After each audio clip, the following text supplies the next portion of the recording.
Hey bestie, hi, how are ya? In this video, I'm going to be sharing all the books I read in March. So yeah, our March wrap up. Okay, bestie, so did you miss me? Because I sure do miss you. We're not going to get into why I disappeared off the face of the earth, because I'm pretty sure you're like, But Ginnie, where have you been? What's going on? What's new? Spill the tea. there's really not much tea to spill, but you might hear more about it in a vlog that should be posting soon. Anyways, yeah, this is the March wrap up. So let's get into these books because that was a pretty okay reading month, if you ask me. The first book that I got to read in March is Misery by Stephen King. As usual, Stephen King does not disappoint. I rated this one 4.5 stars. At one point, I thought it was a 5-star, but when I really started to think about it, which is what happens like towards the end of the month or when I'm setting up to talk about the books I read, things start to change because then I have time for things to marinate and me to really like reflect. That's why sometimes if you follow me on Goodreads, and if you don't, what are you doing? Go to my, I guess, YouTube bio. All the information is there. If you follow me on Goodreads, you will see that sometimes I just leave the rating blank because sometimes I don't even know what I want to rate things in that moment. Or sometimes I'm like, Oh my god, yes, this is a 5-star read. and then as I am like putting this all together, I'm like, wait, but was this a 5-star read? So that happened with Misery. At first I was like, yes, Stephen King does not disappoint, which he doesn't, okay? He doesn't. But I was like, was this really a 5-star read? The reason I brought it down to a 4.5 is because I really didn't care for the bits where Paul, actually, wait, I need to tell you about the book if I can, because we all know how Ginnie synopsises go. Okay, so in this one, we are following best-selling novelist Paul Sheldon, who happens to meet his biggest fan, and her name is Annie Wilkes. To her dismay, she finds out that Paul is trying to or kills off her favorite character from his book, Misery. Not only is she his biggest fan, but she's also his captor, and she decides to take it upon herself to make him her prisoner and force him to write or rewrite the book. A lot of crazy shit happens. Yeah, a lot of shit goes down. It's about to go down. I absolutely love this. I ate it up as usual. Well, most of the time as usual with Stephen King books. Let's backtrack. It was insane. Both characters were like so complex, so well written. It's crazy because it's like you're in the mind of a psycho. You murdered my misery!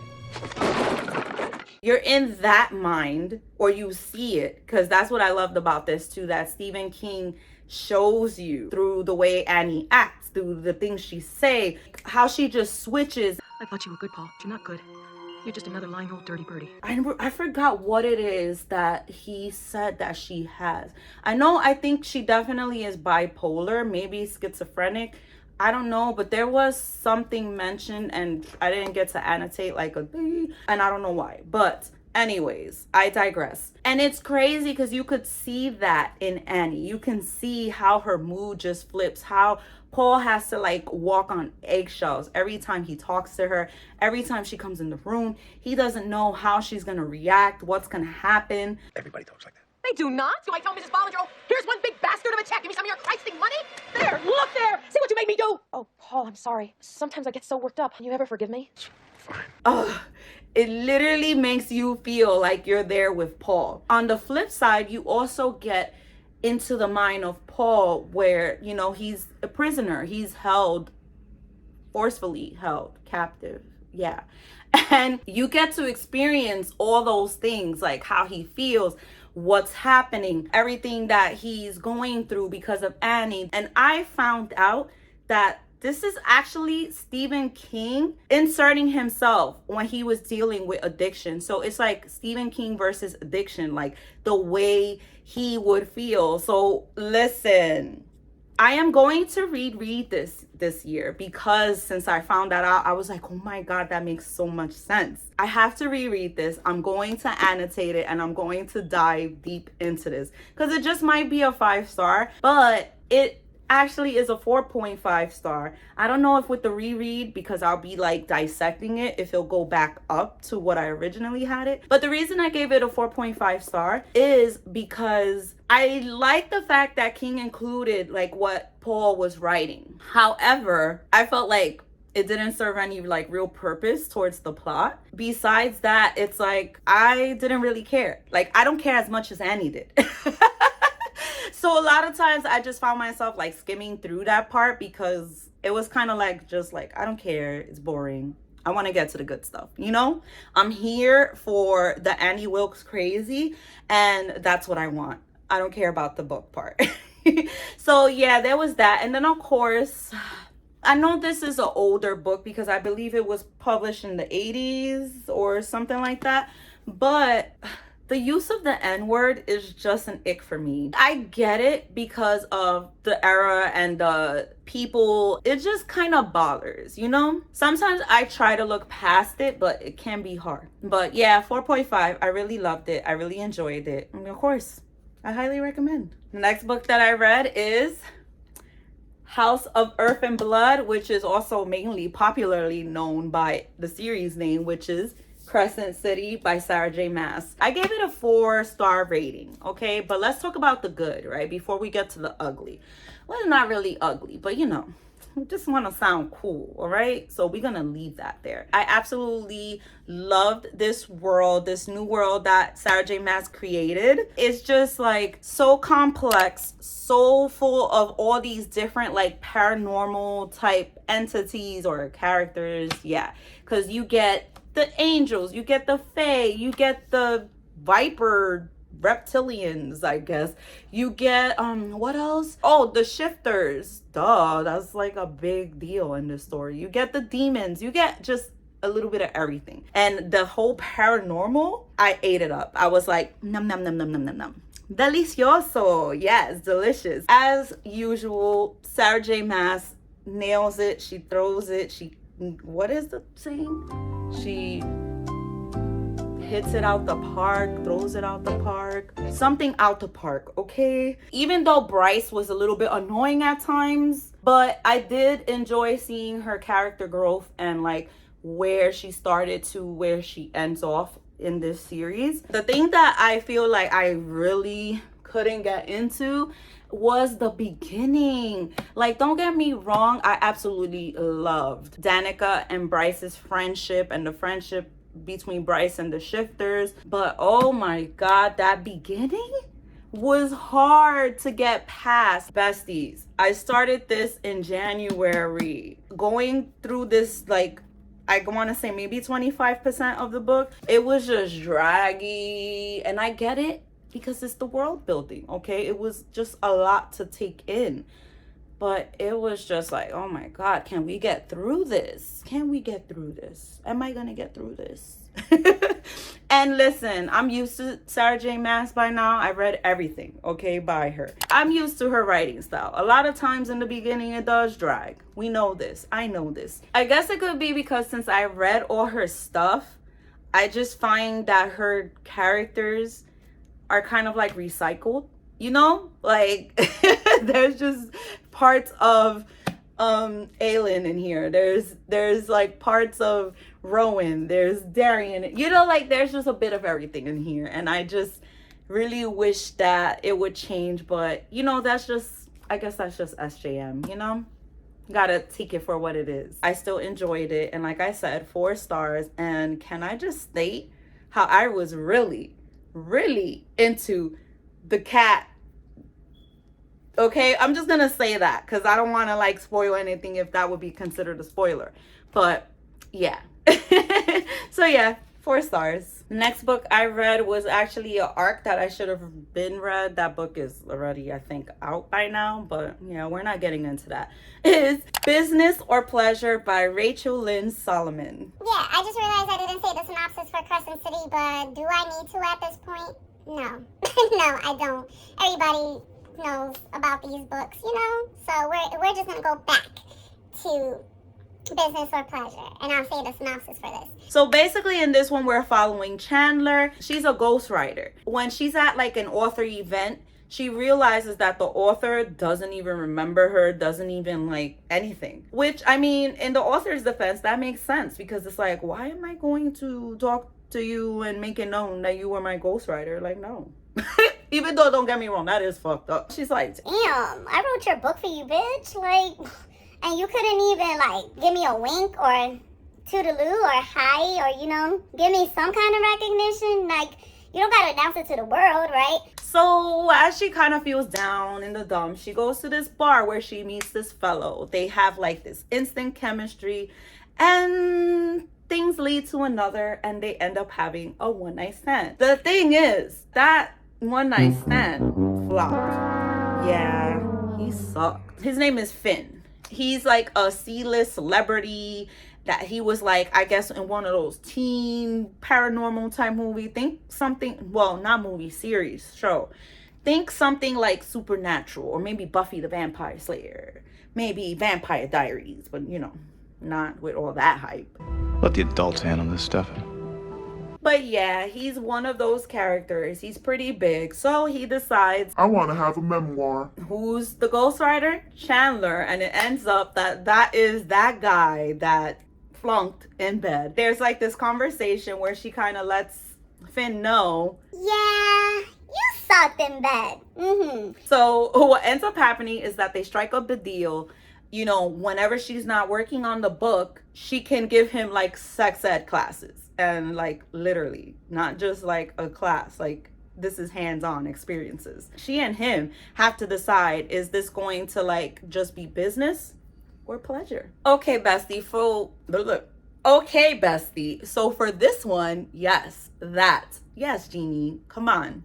Get it together. I gave it a 3-star rating. I enjoyed the whole concept and like the way that Chandler and Finn was able to like really communicate and make themselves vulnerable. However, I didn't quite feel the chemistry so much. I guess it's kind of because since it was a one-night stand, a slow burn, and the way everything went, you know, down. Yes, I loved the vulnerability. I love the fact that they was able to communicate and talk to each other in the way that they did. But I kind of saw it like more of a friendship. It was hard for me to believe that they belong together, or like I'm rooting for them. I ship them, you know? And for me, that's a big deal when it comes to romance, you know? Plus, I didn't really get no swoon. Like, yeah, there was, you know, a lot of touchy-feely, this, that, and the third. But for me, I'm more of that emotional when it comes to my romances. Depending on how things are written, yes, okay, yes, I love me some spice, you know? I love that. But I like the connection more. You know, I like the emotional piece. I like to swoon. I like to smile and giggle and laugh and kick my feet up in the air. You know, I love all of that because I don't have that in my life. So I need it in these books. But yeah, either way, it's still a quick, fun little read, and I still recommend it either way. So yeah. Next read was The Fury by Alex Michaelides, whichever way it's pronounced. Yes, this is a tale of murder. We're following this like famous actress. Her name was Lana Ferrer, whatever. She's like this ex-movie star, and she was really big. She wanted to like get away to these Greek islands that she owned with her friends. Of course, what happens? somebody's dead. We have the narrator of the story. His name is Elliot Chase, and he's the one who tells us how everything went down. And yeah. But this one I got mixed feelings, and according to Goodreads, it had a 3.42 average rating, so it looks like a lot of people didn't really care for this one, and I can understand why. For about the first part of it, I was enjoying it. You know, I was flying through. I mean, I'm flying through it all throughout. But I was enjoying the whole narration of it, you know, enjoying how Elliot was like telling the story. It kind of felt like you were sitting right there with him and talking, right? So I was cool with that in the beginning. But once it got to a certain point, I kind of started getting annoyed because of the way he was telling the story. And he would backtrack. And he would say, oh, but you thought that was it? Wait, let me tell you how this started. Which I can understand because, you know, as humans, we tend to be all over the place, right? Sometimes when we're talking to somebody or when we're trying to say a story or trying to like recall events. Because I know I, for one, can be all over the place and then I'll go here and then I'll go back. So it's okay. So then, you know what? Actually, come to think about it, then maybe I'm the problem. Maybe I'm annoyed and maybe I'm getting a mirror put up to me like, Ginnie, this is what you do too. So look, you annoy people when you do that. we're not going to talk about that, okay? We're not going to talk about that. I was kind of annoyed with Elliot, okay? We're going back to Elliot. This is not about me. Not about me. I was getting kind of annoyed, and then, like, of course, it was predictable. I kind of predicted by the end of Act 1, I already predicted what was going to happen, you know, or what the plot twist was. However, what I will say is that the one towards the end, I was like, Oh, okay, Mr. Michaelides. I see you. You always try to catch everybody at least once. All right. it wasn't that big of a like, oh my God, mind-blowing thing. Still, it was, you know, a little something, little something, okay? This wasn't my favorite out of his book, so I gave this one 3 stars. What I will say is that if you're looking for something quick that you're gonna fly through, this is your book. Yeah, it's mid, you know, it's not nothing mind-blowing, but it's still pretty good. It's okay. And like I said, it's quick. This thing is under 300 pages. It's literally like 290 something. Quick, easy number for your Goodreads goal. So the next book that I was able to read in March is Vengeful by V.E. Schwab. This one is the second book from the Vicious series. Well, no. The first book is called Vicious, okay? And it's from the Villains series. So this is Vengeful by V.E. Schwab, as you already saw. I'll just tell you a little bit about the first book. So we're following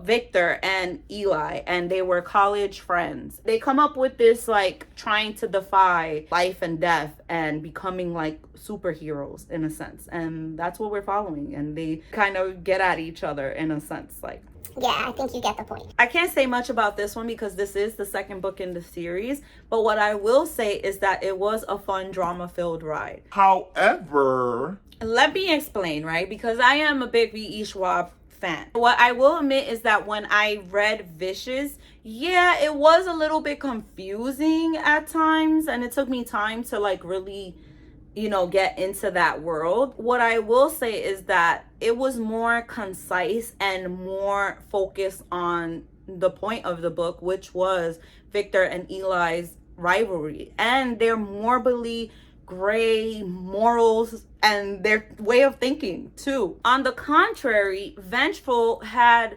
more characters and plots that I didn't really care about and a much more confusing timeline. So with that said, I gave this one a 3-star. Was it good? Yes, it was mid. It was Would I still recommend it? Also yes, because it's still fun, and I would definitely recommend if you love a drama-filled ride, except that just don't be expecting so much from Victor and Eli in this one, if that's what you're there for. In March, I also read Cinderella is Dead by Kalynn Bayron. It's been 200 years since Cinderella has found her prince, but that fairy tale is over. Why? Because Cinderella is dead. Oh my God! Wow! I mean, duh, is right there on the cover. Yeah. So we're following Sophia, who she knows the story. Every girl in this world is expected to know the story of Cinderella, and it's very much a patriarchy type world. I hope I said that right. The girls in this story is like Cinderella, you know, they have to go to these balls and they have to be chosen by whatever ugly old fart that's there. So if this ugly old man that looks like he's about to croak decides, oh, I want you, because you're going to keep me alive. they have no choice but to be with that nasty old fart. Sophia is actually at that point where her and the love of her life has to attend this ball as well. And what she's most scared of is losing the love of her life because she's scared that she's going to get chosen. Sophia ends up taking a different route. She embarks on this journey and decides to do a lot of things, and she's looking to choose what she wants to do with her life. What I loved about this is, you know, the diversity. There's great representation of BIPOC and LGBTQ characters.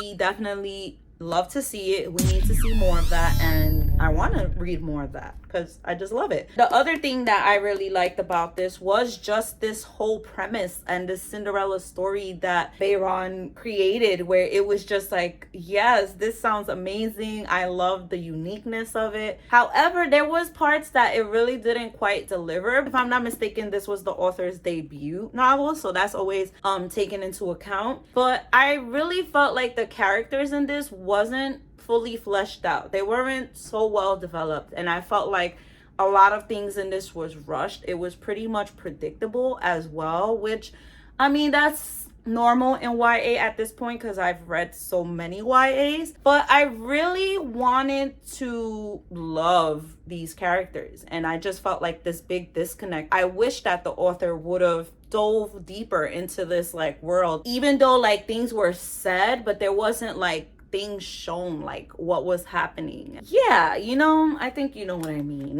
Then I felt like this was like the typical thing that we see in YA, that the heroine is like, you know, this rebellious female who's gonna go against all odds. She's like set on like dismantling and bringing down this 200-year-old system that's in this world, but it just stays like surface level, like on the flat line. I'm told that, you know, she knows this because like her grandmother felt the same way, this and this and that and the third. But then it's like, we're not really like taken into this world, like, if that makes sense. Like, we're not really shown that there's so much hatred. Like, yeah, there's little sprinkles of like what's happening, but I don't know, there was just this disconnect with this that I just couldn't wrap my finger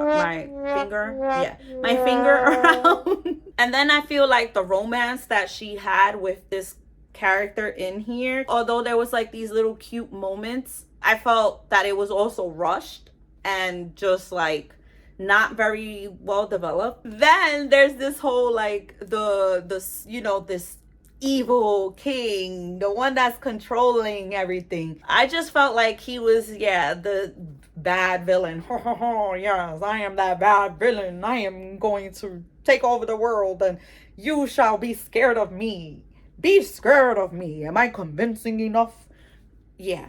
It was kind of clownish. He was not believable, and I felt like the motives behind why, it was just like, really? Because of that? A lot of things was very good in this book, and there are like a lot of themes and points that's raised that's very important.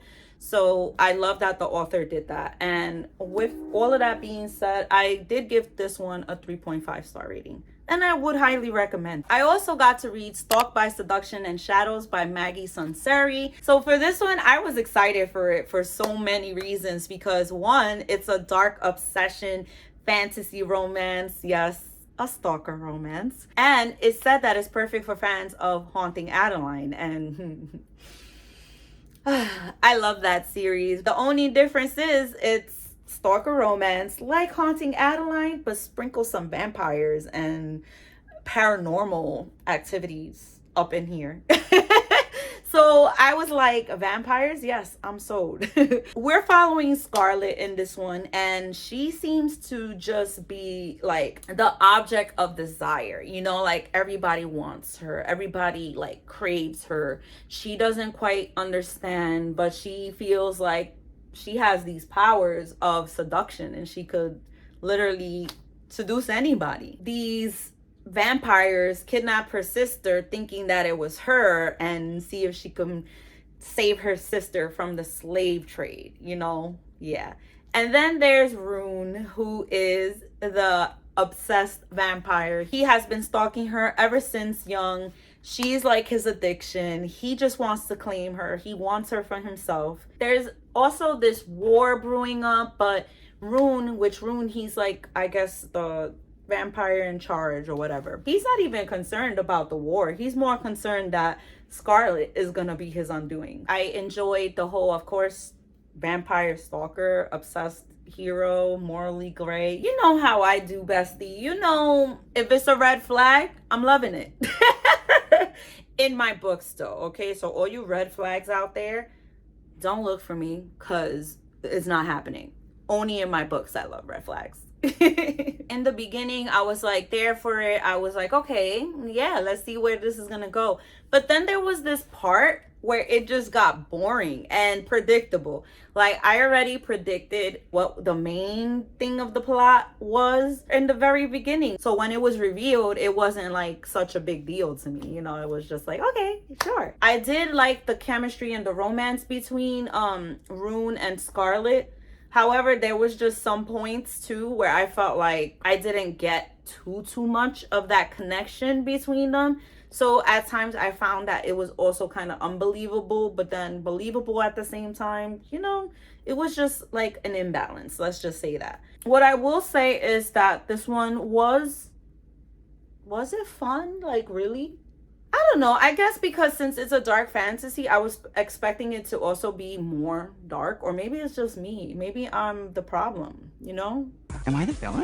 I don't think I'm the villain. Then there was always talk about the war, but I didn't feel like it was high stakes, you know? Like, I didn't feel like it was like a big thing that it was being said to be. That plot line just didn't hit. And then I kind of felt like this went down, this was revealed, that happened, end of book. So yeah, it was pretty rushed towards the end as well, with the reveal and everything, and this and that and the third and the war and what's gonna go down, and that was it. And then it just ends. Was it a cliffhanger? No, not really. I think it was meant to be that, but it was just like lackluster for me. I was just like, oh, okay, yeah, that happened. This one I gave it a 3-star rating, so it was okay. You know, it wasn't horrible.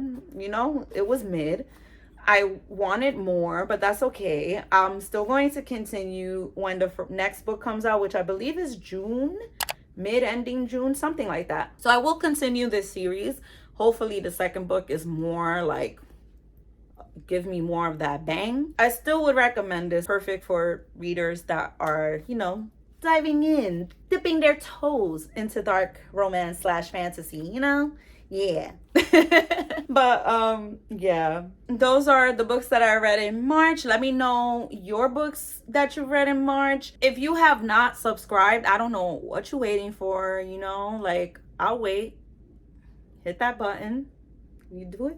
You did it? Okay, cool. And if you know, one of my OGs here, I love you long time. And thanks for watching. Make sure you press that like button, leave a comment, and yeah, if you want more exclusive content, I also have a Patreon. That's always linked down below. You get more exclusiveness, a private Discord server. We do book club, we do readathons, we do a whole lot of stuff in there. Come join us. As usual, I love you so much, and thanks for watching, and until next video, bye. You have a good day. Bye now.